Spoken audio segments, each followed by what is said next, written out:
Hi നമസ്കാരം. Market പൾസിൻ്റെ മറ്റൊരു pre market റിപ്പോർട്ടിലേക്ക് എല്ലാവർക്കും സ്വാഗതം. 2 പ്രാവശ്യം റെക്കോർഡ് ചെയ്ത് മൂന്നാമത്തെ പ്രാവശ്യമാണ് മൂന്നാമത്തെ റെക്കോർഡിംഗ് ആണിത്. മൈക്ക് കണക്ട് ചെയ്തില്ല, വേറെ 1-2 ഇഷ്യൂസ് കാരണം തിരിച്ചത് ഡിലീറ്റ് ചെയ്യേണ്ടി വന്നു. ഇപ്പോൾ ഓൾമോസ്റ്റ് 850 ആയിട്ടുണ്ട്. അപ്പോൾ ഒന്നാമത്തെ കാര്യം, ഇന്നലെ എന്ന് പറയുന്നത് വളരെ വലിയൊരു ഹോസ്പിറ്റൽ എമർജൻസി കാരണം എനിക്ക് ഇന്നലെ വീഡിയോ ഷെയർ ചെയ്യാൻ പറ്റില്ല. ഇന്നലെ അത്യാവശ്യമായിട്ടൊരു ബ്ലഡ് ഡൊണേറ്റ് ചെയ്യേണ്ട ഒരു അവസ്ഥ വന്നു. അപ്പോൾ സ്ഥിരമായിട്ട് ഞാൻ ചെയ്യുന്നതാണ്, എല്ലാ ഒരു 4-5 മാസം കൂടുമ്പോഴേക്കും ചെയ്യുന്ന ഒരു സംഭവം തന്നെയാണ്. എൻ്റെ ഈ ഗ്രൂപ്പിനകത്ത് കാണുന്ന കുറച്ച് പേരുണ്ട്, ഈ വീഡിയോ കാണുന്ന കുറച്ച് പേരുണ്ട്, വളരെ ഞാനുമായിട്ട് വളരെ അടുപ്പം ഉള്ള ഒരു വ്യക്തി എന്ന് ഫീൽ ചെയ്യുന്ന ആൾക്കാരായിരിക്കും ഈ വീഡിയോ കാണുക. അപ്പോൾ എനിക്ക് അവരോട് തന്നെ ആ ഒരു സ്നേഹത്തിൻ്റെ പുറത്തൊരു സഹോദരൻ്റെ സ്നേഹത്തോട് പറയാനുള്ള ഒരേ ഒരു കാര്യം എന്ന് പറയുന്നത്, നിങ്ങൾ എത്ര ഫിനാൻഷ്യലി ഒരാളെ സഹായിച്ചാലും അതിനേക്കാളും 100 ഇരട്ടി വലിയൊരു കാര്യമാണ് നിങ്ങൾ ബ്ലഡ് ഡൊണേറ്റ് ചെയ്യുക എന്ന് പറയുന്നത്. ബിക്കോസ് ഒരാളുടെ ജീവൻ്റെ വില അതിന് ഉണ്ട്. ചിലപ്പോൾ ചെറിയൊരു സർജറിക്ക് ആയിരിക്കാം, ചിലപ്പോൾ ഒരാളുടെ ജീവൻ രക്ഷിക്കാൻ വേണ്ടിയിട്ടായിരിക്കാം. അത് നമുക്കറിയില്ല, അത് ഗവൺമെൻറ് ചെയ്യുന്ന ഒരു സംഭവമാണ്. പക്ഷെ അതിന് പ്രൈസ്ലെസ് ആയിട്ടുള്ളൊരു കാര്യമാണ്.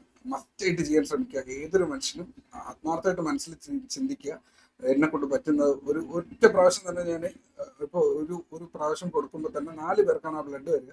അത് 4 പ്രാവശ്യം ഒരു വർഷം കൊടുക്കാൻ പറ്റും മാക്സിമം. അപ്പോൾ 16 പേര് ഒരു വർഷം ഏറ്റവും വാല്യുബിൾ ആയിട്ടുള്ള ഒരു അസറ്റ് വെച്ചിട്ട് നമ്മൾ അവർക്ക് സഹായിക്കുക എന്നുള്ളതാണ്. നമ്മൾ കൊടുക്കുന്ന സഹായമാണ് നമുക്ക് ജീവിതത്തിൽ തിരിച്ചും കിട്ടുക എന്ന് വിചാരിക്കുന്ന ഒരു വ്യക്തിയാണ്. അപ്പോൾ അതുകൊണ്ട് പറഞ്ഞു എന്നുള്ളതേ ഉള്ളൂ. അപ്പോൾ നമുക്ക് നമ്മുടെ ഇതിലേക്ക് തിരിച്ചു വരാം. ഇന്നത്തെ മാർക്കറ്റ് എന്ന് പറയുന്നത് കൺട്രോൾ ചെയ്യുന്നത് ഒന്ന് ഫെഡ് മീറ്റിംഗ് ഉണ്ട് ഇന്ന്. US ജെറോം പവലിൻ്റെ ഒരു മീറ്റിംഗ് ഉണ്ട്. ഫെഡ് റേറ്റ് കട്ട് ചെയ്യണം എന്നുള്ളതൊക്കെ നോക്കുമ്പോൾ അത് ട്രംപുമായിട്ട് ഭയങ്കര നെഗറ്റീവ് അടിക്കുന്ന ഒരു വ്യക്തിയാണ് പുള്ളിക്കാരൻ എന്ന് പറയുന്നത്. അപ്പോൾ എന്ത് സംഭവിക്കുന്നു എന്നുള്ളത് ഗ്ലോബൽ ന്യൂസ് നാളെ നമുക്ക് അറിയാൻ പറ്റും, എന്താണ് മാർക്കറ്റിൻ്റെ ഒരു സിറ്റുവേഷൻ എന്നുള്ളത്. ഇന്ന് നമ്മളെ സ്വാധീനിക്കാനുള്ളത് നമുക്ക് ബഡ്ജറ്റ് തന്നെയാണ്. ബഡ്ജറ്റിനകത്ത് FIക്കും റീറ്റെയിലറിനും DIക്കും എല്ലാം അവിടെ ടാക്സസ് വളരെ ഹൈ ആണ്. അപ്പോൾ അത് കട്ട് ഡൗൺ ചെയ്യും എന്നുള്ളൊരു സാധ്യത അവിടെ കാണുന്നുണ്ട്. അത് നമ്മളുമായിട്ട് സ്റ്റോക്ക് മാർക്കറ്റ് റിലേറ്റ് ചെയ്ത്.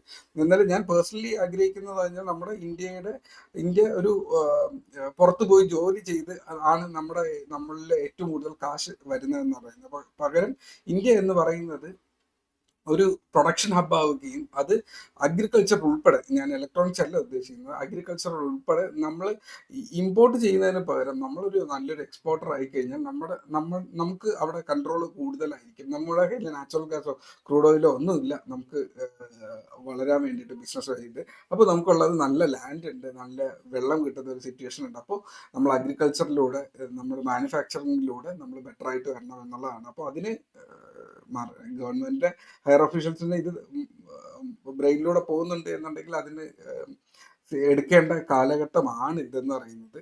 സോ നോക്കാം, ട്രേഡ് ഡീൽസും നടക്കാനുള്ള സിറ്റുവേഷൻ ഉണ്ട്. ഒരു 2 മാസത്തിനകത്ത് അതും നടക്കാൻ സാധ്യതയുണ്ട്.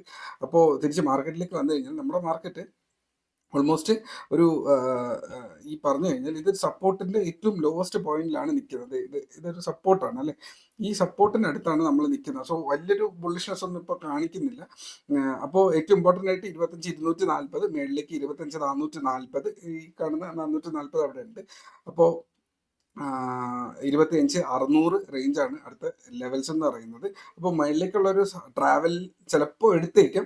പക്ഷെ സ്റ്റിൽ ഇതിന് താഴേക്ക് വന്നു കഴിഞ്ഞാൽ, 25,000 താഴേക്ക് വന്നു കഴിഞ്ഞാൽ മാർക്കറ്റ് 25,800 25,600 പോകാനുള്ള സാധ്യതയും സ്റ്റിൽ തള്ളിക്കളയാനാവില്ല എന്നുള്ളതാണ് ചാർട്ട് കാണിക്കുന്നത്. സോ മാർക്കറ്റിൽ ഇന്നലെ അത്യാവശ്യം നല്ലൊരു ബുള്ളിഷ്നെസ് ഉണ്ടായിരുന്നു. പക്ഷെ അതൊരു ഹൈ ബുള്ളിഷ്നെസ് ഒന്നും അല്ല, നോർമൽ ആയിട്ടുള്ള ബൈയിങ്. സപ്പോർട്ടിൽ എത്തുമ്പോൾ എല്ലാവരും ബൈ ചെയ്യാറുണ്ട്, ആ ബൈയിങ് അവിടെ നടന്നിട്ടുണ്ട് എന്നുള്ളത് മാത്രമേ ഉള്ളൂ സ്റ്റിൽ. അപ്പോൾ മേളിലേക്കുള്ള ലെവൽസ് ഇന്ന് മാർക്കറ്റ് ഗ്യാപ്പപ്പിലാണ് ഓപ്പൺ ചെയ്യാനുള്ള ഒരു സാധ്യത കാണിക്കുന്നത്. സോ 25,240 മേളിൽ നമ്മൾ ഓപ്പൺ ചെയ്ത് കഴിഞ്ഞാൽ 25,240 നമ്മുടെ സപ്പോർട്ടായിട്ട് എടുക്കുകയും അതിൻ്റെ താഴേക്ക് 25,100 അടുത്ത സപ്പോർട്ടായിട്ട് എടുക്കുകയും ചെയ്യുക. മേളിലേക്ക് 25,380, 25,440, 500 മേളിലേക്ക് 25,520, 600 എന്നിങ്ങനെയുള്ള ലെവൽസാണ് സപ്പോർട്ട് റെസിസ്റ്റൻസും വർക്ക് ചെയ്യുക.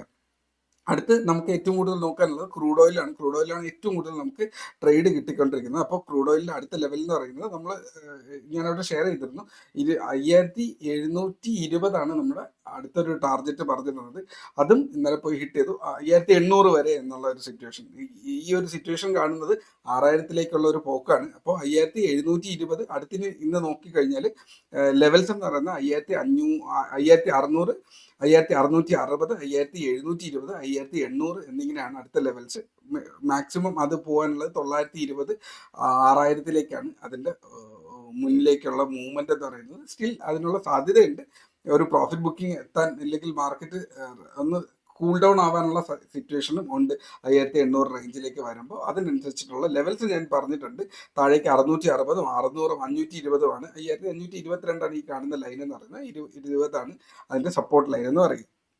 അടുത്ത് നാച്ചുറൽ ഗ്യാസിലേക്ക് വന്നു കഴിഞ്ഞാൽ നാച്ചുറൽ ഗ്യാസിന്റെ ടാർഗറ്റ് അത് ഹിറ്റ് ചെയ്തിട്ടുണ്ടായിരുന്നു. 600 അതിന്റെ ടാർഗറ്റ് എന്ന് പറയുന്നത്. 600 മുതൽ 640, 632 വരെ പോയിട്ടുണ്ട്. അപ്പോൾ മനസ്സിൽ ഞാൻ കരുതിയ എല്ലാ ടാർഗറ്റും അതിനകത്ത് ഹിറ്റ് ചെയ്ത് പോയി.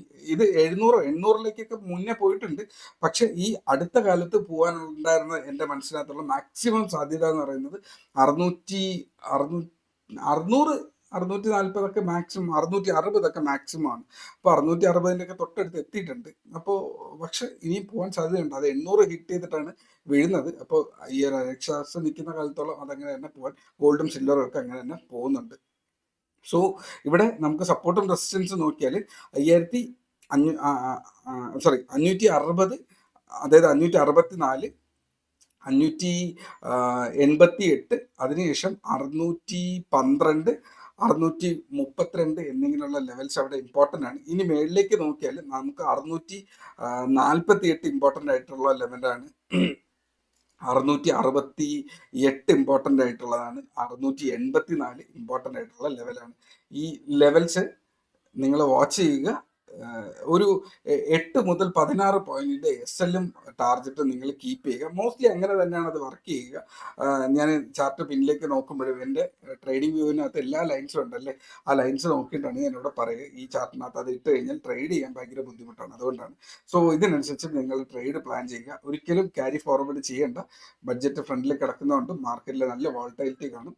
സോ ഇത്രയേ ഉള്ളൂ എൻ്റെ ഇന്നത്തെ analysis. Trade safe, take care, by.